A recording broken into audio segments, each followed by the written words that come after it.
Assalamualaikum warahmatullahi wabarakatuh. Perkenalkan, nama saya Marshal Kairana dari program studi Sistem Informasi Universitas Muhammadiyah Riau. Di sini saya akan mempresentasikan hasil yang telah saya buat, yaitu model dan implementasi teknologi informasi. Tata kelola teknologi informasi telah menjadi suatu hal penting, merupakan bagian yang tidak dapat dipisahkan dalam penerapan good corporate governance. Di dalam sebuah organisasi, tata kelola IT adalah sebuah konsep yang menjadi jawaban atas kebutuhan organisasi, akan menjamin kepastian penciptaan nilai dari IT itu sendiri. Terdapat berbagai teori dan konsep yang diperkenalkan dapat mendefinisikan keseluruhan proses terkait dengan manajemen maupun tata kelola. Teori dan konsep yang digunakan sesuai kebutuhan persyaratan bisnis, yaitu 1. Ada COBIT, 2. ITIL, 3. ISO, 4. COSO. Di sini saya akan membahas tentang COBIT.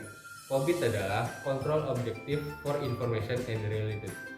Alat yang komprehensif untuk menciptakan adanya IT governance di sebuah organisasi adalah penggunaan COBIT yang mempertemukan beragam manajemen dan menjembatani antara celah resiko bisnis, kebutuhan kontrol, dan masalah teknik di IT itu sendiri. Secara jelas, COBIT membagi proses teknologi menjadi 4, yaitu yang pertama perencanaan dan organisasi atau plan dan organis, strategi dan taktik perhatian pada identifikasi cara IT berkontribusi terbaik secara objektif bisnis. 2. Pengadaan atau implementasi, menertibkan pada proses pemilihan, pengadaan, dan penerapan IT yang digunakan.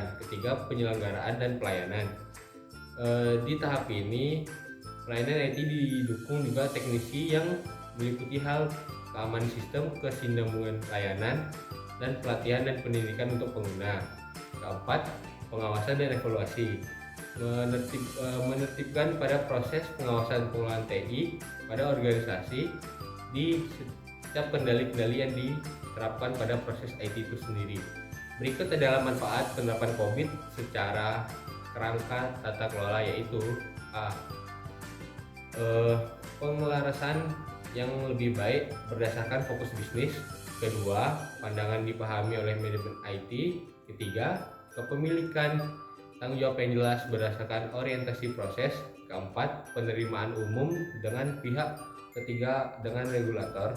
Yang kelima, ada pemahaman kepada semua pihak yang berkepentingan menggunakan bahasa yang umum. Jadi segitu saja yang bisa saya sampaikan, lebih dan kurang saya mohon maaf. Terima kasih. Wassalamualaikum warahmatullahi wabarakatuh.